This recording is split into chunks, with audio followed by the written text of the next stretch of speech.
प्यारे भाई बहनों, मोक्ष को मैं कुछ इस तरह से मानता हूं कि एक जिज्ञासु व्यक्ति पूर्ण सतगुरु की शरण में जाकर ब्रह्म ज्ञान की प्राप्ति करे और ब्रह्म ज्ञान की प्राप्ति करने के उपरांत वो अपने निज स्वरूप को जान ले।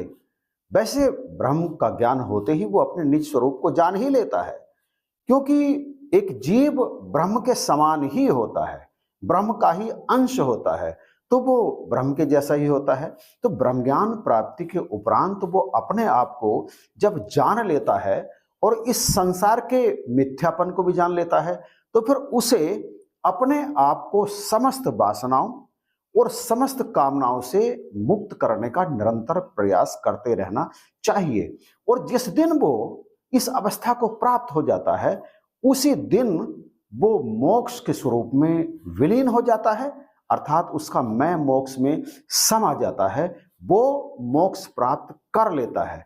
लेकिन एक चीज और जो मैं यहां कहना चाहता हूं कि मोक्ष से भी अधिक जरूरी मुझे जो लगता है वो यह है कि इस संसार में रहते हुए प्रत्येक ब्रह्मज्ञानी को अपने जो उसके निज कर्तव्य हैं, चाहे वो उसके परिवार के प्रति हो, चाहे समाज के प्रति हो, या फिर किसी और तरह के हो, उनका मर्यादा पूर्वक विधि विधान के साथ में उनका पालन करना चाहिए, अर्थात कर्तव्यों को निभाना जरूर चाहिए।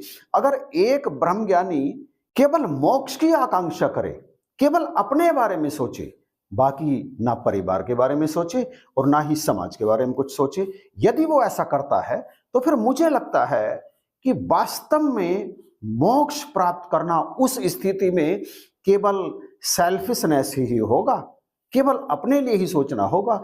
हाँ, मैं यहां पर यह कहता हूं कि यदि कोई साधारण व्यक्ति है जिसमें समाज के लिए कुछ करने का ना सामर्थ्य है ना ही समझ है, तो फिर वो ऐसा सोच सकता है। लेकिन संसार में अधिकांश व्यक्ति तो ऐसे हैं जो दूसरों का भला करने के लिए सदा तत्पर रहते हैं, और ऐसे व्यक्ति यदि ब्रह्म ज्ञान प्राप्त कर लेते हैं तो फिर वो दोहरा लाभ उठाते हैं, मोक्ष का मोक्ष और अपने कर्तव्यों का भली भांति पालन करना।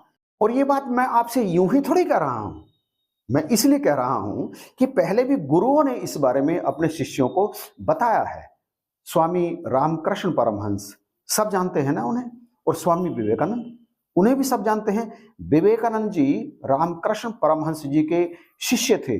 वे अक्सर अपने गुरु से मोक्ष के बारे में बातें करते रहते थे और मोक्ष प्राप्त कैसे हो इस बारे में भी वो उनसे जानने का प्रयास करते रहते थे। आप इस बात को, इस प्रसंग को स्वामी विवेकानंद जी के जीवन पर आधारित कई पुस्तकों में पढ़ सकते हैं। और यदि आपको पुस्तकें उपलब्ध ना हो तो फिर आप अमर उजाला में जाइए। अमर उजाला 22 अक्टूबर 2024, अमर उजाला प्रवाह, पेज नंबर 10। इसमें स्वामी विवेकानंद जी और रामकृष्ण परमहंस जी के उस संवाद के बारे में, उस चर्चा के बारे में लिखा हुआ है और उसका शीर्षक है अपनी क्षमताओं को जाने। इस प्रसंग में रामकृष्ण परमहंस जी अपने परम शिष्य स्वामी विवेकानंद जी को बार बार उलाहना भी दे रहे हैं, उन्हें समझाने का प्रयास भी कर रहे हैं और उन्हें डांट भी रहे हैं। वो पूरा प्रसंग मैं आपको पढ़ करके सुनाता हूं। अमर उजाला प्रवाह,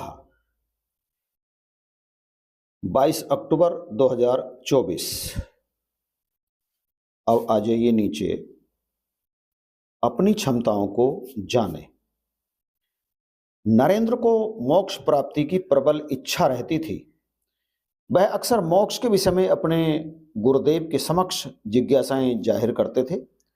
स्वामी रामकृष्ण भी जानते थे कि नरेंद्र जैसे जिज्ञासु प्रवृत्ति के युवा सहज ही शांत नहीं होते, इसलिए वे यथासंभव उनकी जिज्ञासाओं का समाधान करते थे। स्वामी जी को आभास था कि नरेंद्र कोई साधारण मनुष्य नहीं है, यह विशिष्ट कार्यों को करने के लिए ही इस संसार में आया है। इसलिए वह सबसे पहले नरेंद्र के मन से मोक्ष प्राप्त की इच्छा को कुछ समय के लिए दबाना चाहते थे। नरेंद्र कई दिनों तक मोक्ष प्राप्ति को लेकर प्रश्न करते रहे। तो एक दिन स्वामी जी ने क्रोध दिखाकर कहा, बार बार यही बात करते तुम्हें शर्म नहीं आती? तुम कोई साधारण इंसान नहीं हो, तुम एक वट वृक्ष के समान हो। समय आने पर तुम सैकड़ों लोगों को ज्ञान और शांति की छाया दोगे। क्यों हर समय अपनी मुक्ति को लेकर रोते रहते हो? नरेंद्र स्वामी जी से क्षमा मांगने लगे। तब स्वामी जी ने प्रेम से समझाया, नरेंद्र, तुम अपने आप को पहचानना होगा। तुम इस संसार में विशिष्ट कार्य करने के लिए आए हो, इसलिए अभी से मोक्ष की कामना करके अपने कर्तव्यों से भागो मत। नरेंद्र ने अपने गुरुदेव की बात मानकर फिर कभी मोक्ष की बात नहीं की। रामकृष्ण परमहंस अक्सर लोगों से कहा करते थे, एक समय आएगा जब नरेंद्र अपनी आध्यात्मिक शक्ति व प्रखर बुद्धि से सारी दुनिया को हिला देगा। और हिलाया था। स्वामी विवेकानंद जी ने अपनी प्रखर बुद्धि से पूरी दुनिया को, उन्होंने अपनी क्षमताओं का लोहा मनवाया था।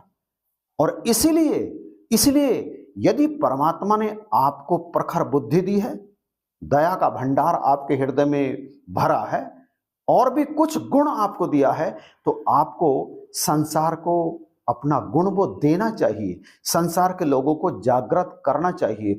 मोक्ष प्राप्ति का अर्थ तो बिल्कुल अलग है, लेकिन मोक्ष प्राप्ति से भी बड़ी यदि कोई बात है तो वो है आपको आपके द्वारा दी गई समाज को देन, जिससे किसी का कुछ भला हो सके।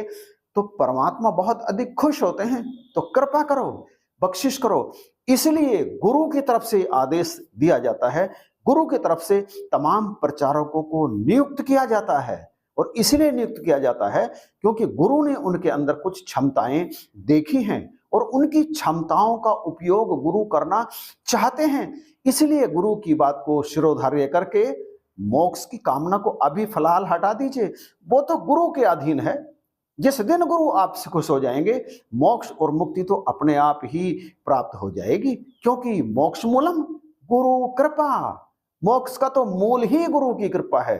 तो इसलिए मैं आपसे कहना चाहूंगा कि आपके अंदर जो भी योग्यता सतगुरु ने भरी है, उसका उपयोग समाज के हित में जरूर कीजिए। और हाँ, अपने परिवार का भी भली भांति पालन कीजिए। आपके परिवार के प्रति आपके जो दायित्व हैं, उन्हें भी पूरी ईमानदारी के साथ निभाते हुए समाज के कल्याण के लिए अपने आप को समर्पित करते चले जाएं।